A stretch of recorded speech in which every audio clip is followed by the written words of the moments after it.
Hello, welcome to Universal e-learning platform. Dear student, today we are discussing very most important topic of physics. I am your physics teacher Faisal Shahzad and we are discussing chapter number 2 and example 2.2 as well as 2.3. Student 2.2 and 2.3 both are very important because these examples actually application of topic 2.2 that is vector addition by rectangular components.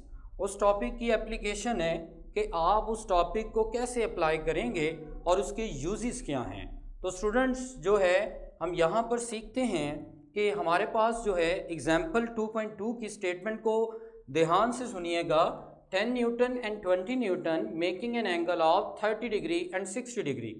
Same आप इसको compare करें topic के साथ 2.2 topic जो हमने previous topic में discuss किया है, that is vector addition of rectangular components. तो उसमें था एक वेक्टर ए था और एक वेक्टर बी था। अब वहां पर ए और बी की बजाय यहां पर हम जो है 10 न्यूटन और 20 न्यूटन ले रहे हैं और दोनों जो हैं वो अलग अलग एंगल बना रही हैं। मतलब 10 Newton and 20 Newton making an angle of 30 degree and 60 degree with x axis respectively, कि ये एक्स एक्सिस के साथ दोनों एंगल बना रही हैं। मैं यहाँ पर ड्रा करता हूँ इसको, ये y है और ये एक्स एक्सिस है, vertical and horizontal components. F1 है जो 10 न्यूटन है और F2 है जो 20 न्यूटन है। F1 जो है वो 30 डिग्री का एंगल बना रही है स्टूडेंट और F2 जो है वो 60 डिग्री बना रही है। अब वो आपको यहाँ पर पूछ ये रहा है फाइंड रिजल्टेंट फोर्स, कि आपने फाइंड आउट करनी है रिजल्टेंट फोर्स। तो हम इसके लिए गिवन डाटा बनाते हैं। तो स्टूडेंट आए, जो पहली फोर्स है उसको हमने कह दिया 10 न्यूटन, जो दूसरी फोर्स है उसको मैंने कह दिया 20 न्यूटन।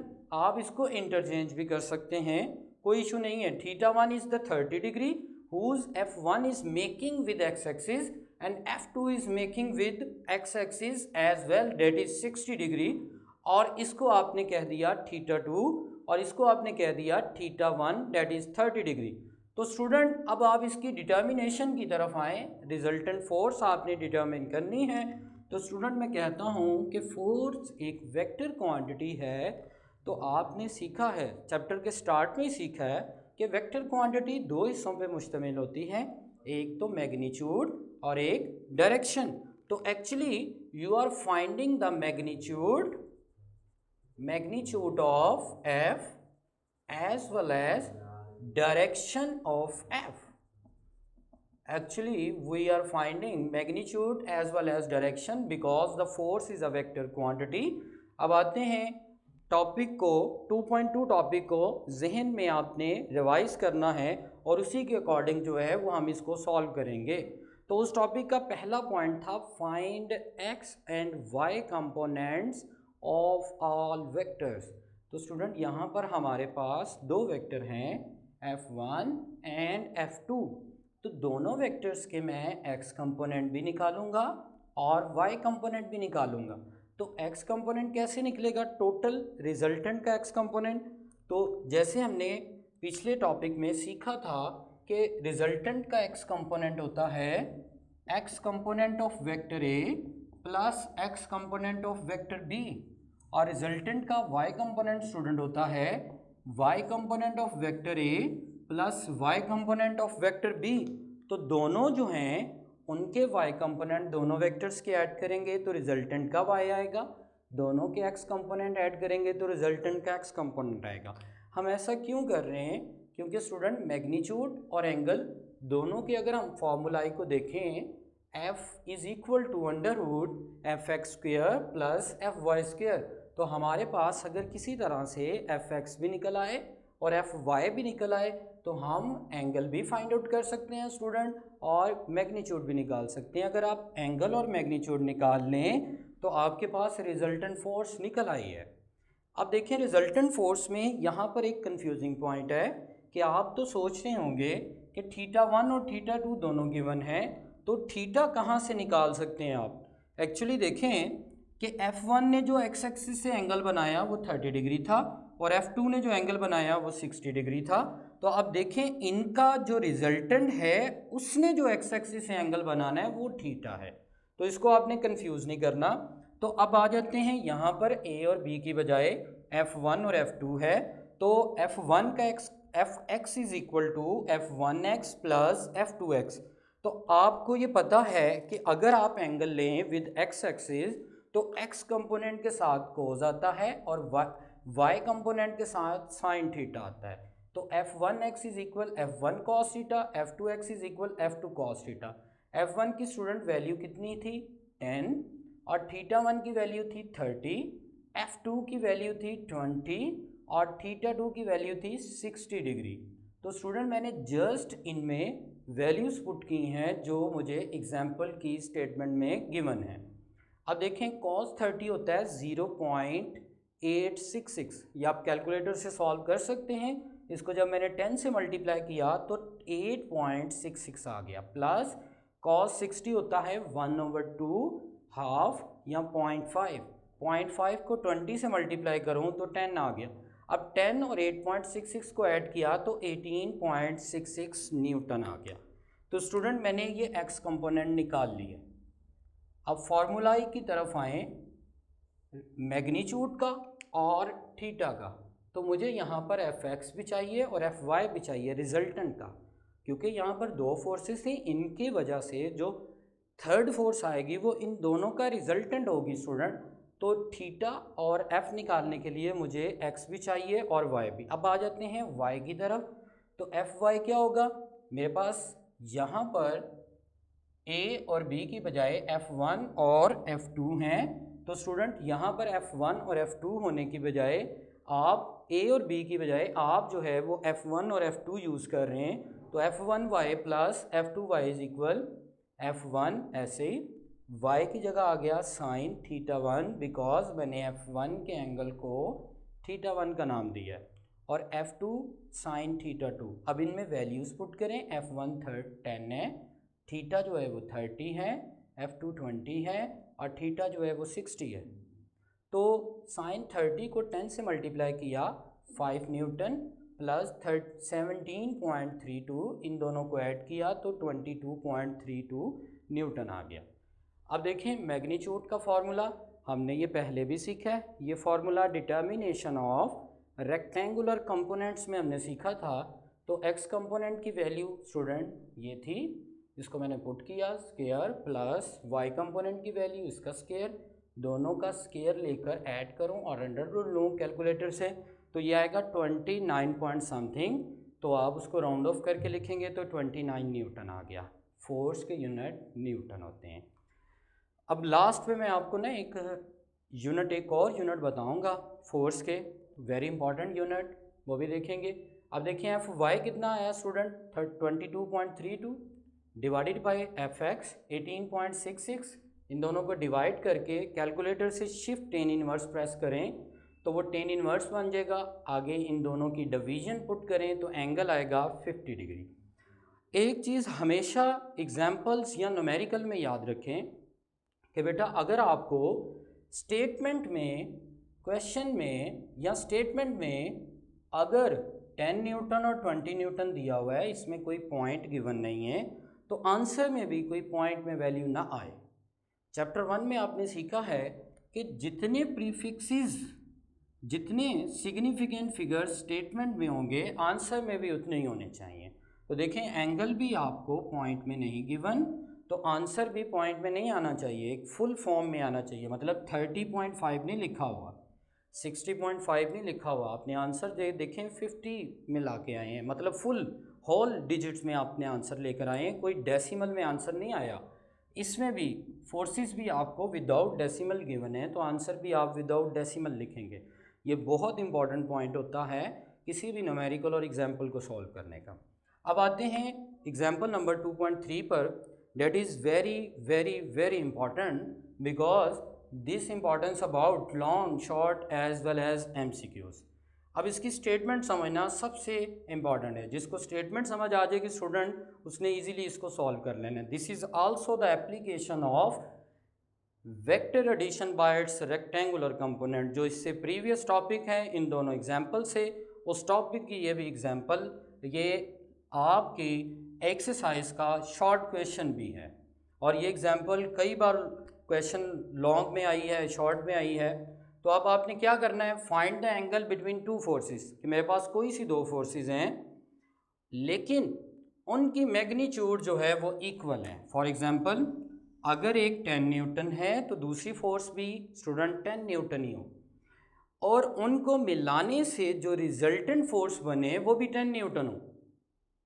समझ आई? देखें कि मेरे पास दो फोर्सेस थी, एक है 10 न्यूटन और स्टूडेंट दूसरी भी है 10 न्यूटन, और इनसे जो रिजल्टेंट बने वो भी 10 न्यूटन हो, और मुझे आप बताएं कि इन दोनों फोर्सेस के दरमियान एंगल कितना होगा, ये हमने यहाँ पर फाइंड आउट करना है। तो ये एंगल आप अभी से याद कर लें, 120 डिग्री होगा एमसीक्यूज़ के लिए, कि जब दो फोर्सेस को मिलाया जाए और उनका जो रिजल्टेंट आए वो भी मैग्नीट्यूड के इक्वल हो तो उनके दरमियान एंगल जो है वो 120 डिग्री होता है।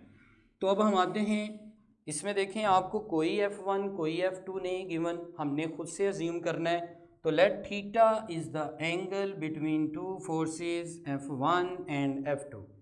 मैंने खुद से फ़र्ज़ कर लिया मेरे पास एक F1 है और एक F2 है, वो दोनों एंगल बना रही हैं थीटा। अब स्टूडेंट यहाँ पर एक बड़ा अहम पॉइंट ये है कि अगर मैं देखूँ इस तरह की एग्जांपल बनाऊँ इसको, तो मेरे पास F1 का एंगल θ1 अलग होगा, F2 का एंगल θ2 अलग होगा। यहाँ पर जो है मेरे लिए ज़रूरी है कि मैं किसी एक फोर्स को x के अलॉन्ग फ़र्ज़ कर लूँ। ऐसा क्यों करूँगा? क्योंकि आप देखें आपने फाइंड आउट करना है एंगल बिटवीन टू फोर्सेस। अगर आपको इनकी मैग्नीट्यूड गिवन होती तो आप उससे सॉल्व कर लेते, इजी हो जाता। अब यहाँ पर आपको मैग्नीट्यूड नहीं दी हुई, हमने खुद से अज्यूम करके इसको सॉल्व करना है। तो इसलिए शर्त ये है, इसके लिए आप हमेशा याद रखें कि एक फोर्स को आपको एक्स एक्सिस के अलॉन्ग फ़र्ज़ करना पड़ेगा। तो स्टूडेंट मैंने अज्यूम कर लिया, आप जो है वो F2 को कर लीजिएगा, मैंने F1 को अज्यूम कर लिया। तो F1 का एंगल मैंने कहा है θ1 है और ये एक्स एक्सिस के अलॉन्ग है, is along x axis. It means ये एक्स एक्सिस के साथ जो एंगल बना रही होगी वो ज़ीरो है, क्योंकि एंगल आप किससे लेते हैं, एक्स एक्सिस से।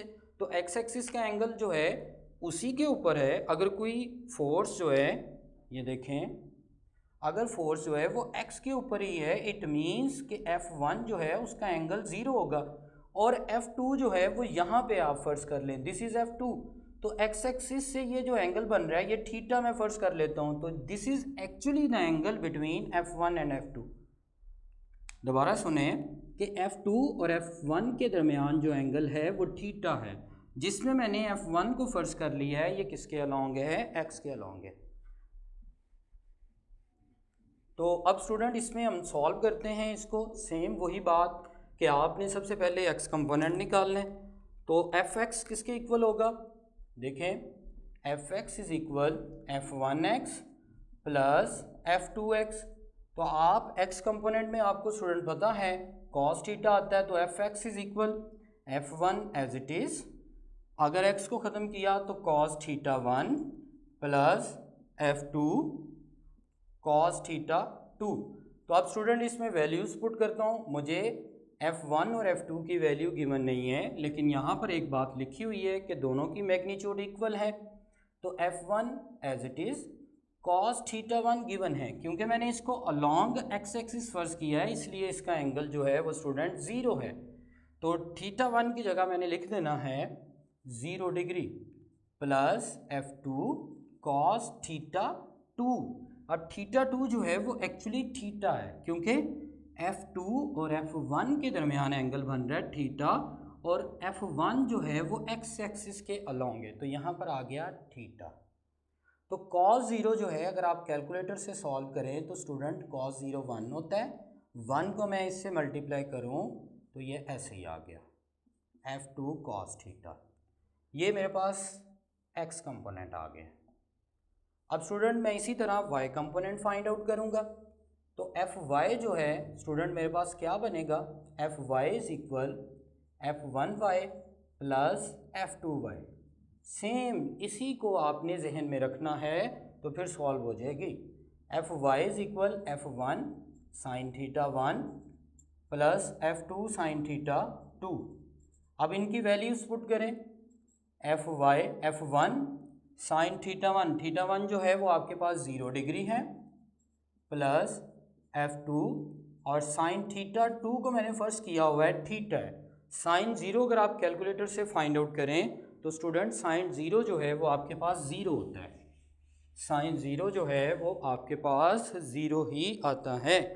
तो यहाँ पर आप देखें, जब मैं 0 को F1 से मल्टीप्लाई करूँगा तो स्टूडेंट मेरे पास Fy जो है वो आ गया 0 प्लस F2 साइन थीटा, और यहाँ से स्टूडेंट Fy जो है वो मैंने फाइंड आउट कर लिया, वो बना F2 साइन थीटा 2। तो अब देखें मैंने दोनों चीज़ें जो हैं वो फाइंड आउट कर ली, x कंपोनेंट भी और y कंपोनेंट भी। as we know that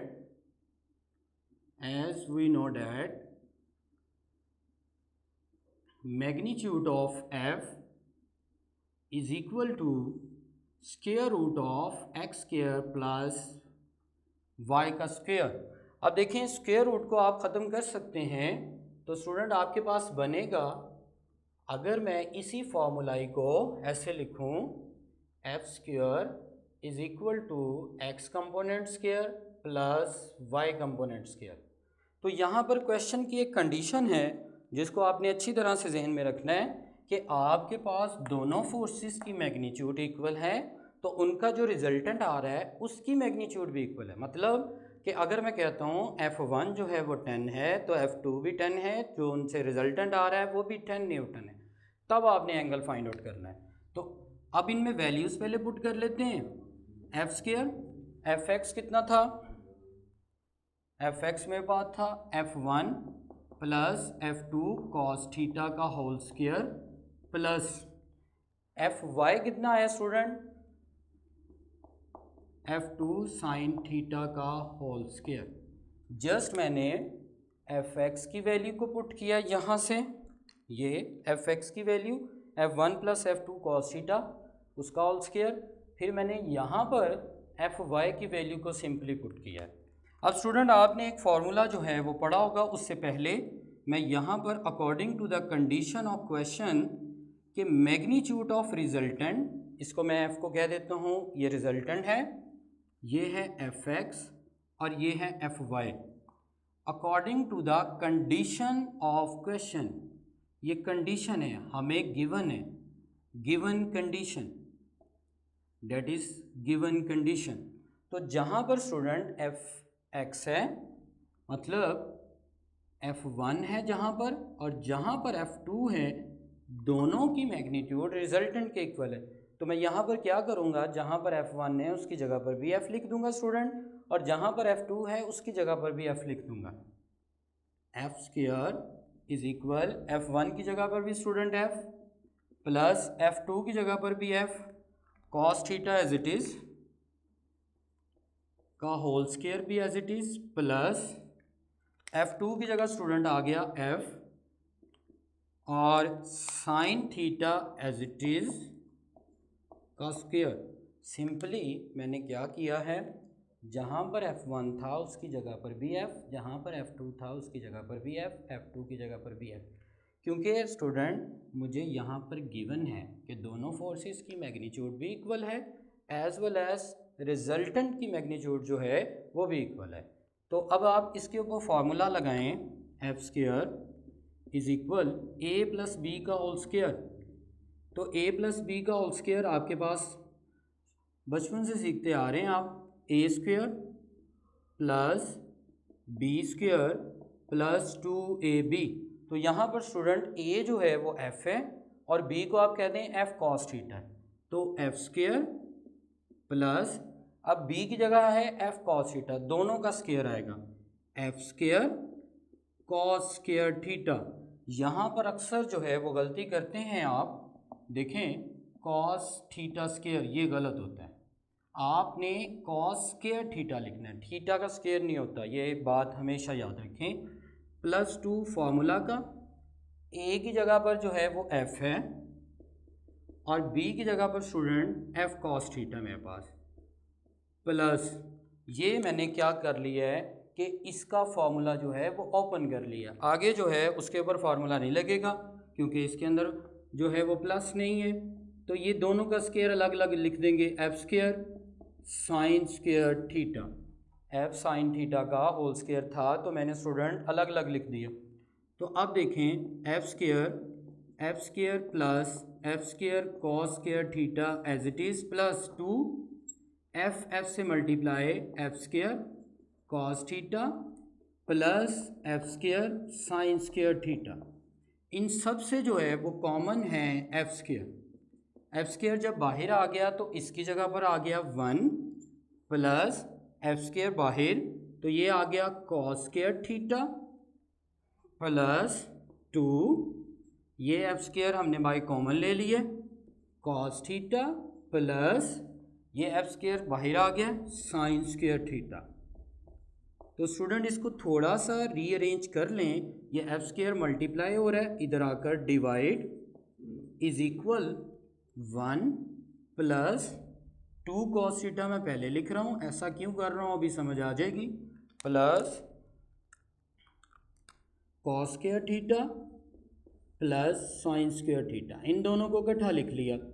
देखें 1 as it is plus 2 cos theta as it is, और ये मेरे पास जो था cos square theta and sine square theta, इनको मैंने इकट्ठा लिख लिया क्योंकि ये कम्यूटेटिव हैं, प्लस में आप ऑर्डर को चेंज कर सकते हैं।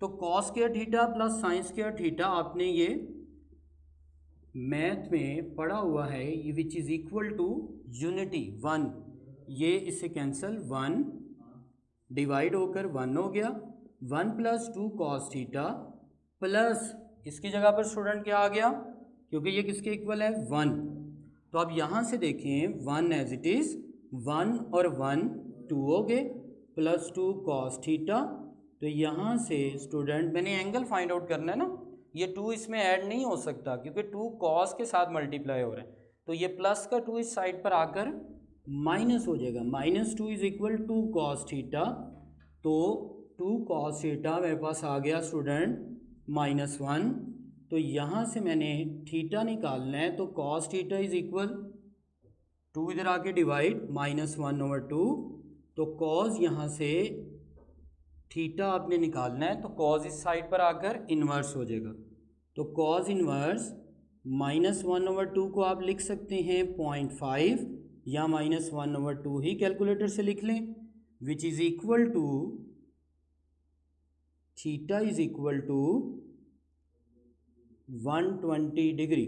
तो यही हमने यहाँ से प्रूव करना था कि आपके पास जब दो फोर्सेस हों जिनकी मैग्नीट्यूड इक्वल हो और उनका जो रिजल्टेंट आए उसकी मैग्नीट्यूड भी either the force is equal, then the angle should be equal to 120 degree. Start में मैंने आपको बताया था, और स्टूडेंट ये था हमारे पास 2.2 and 2.3 example, that is very very important example.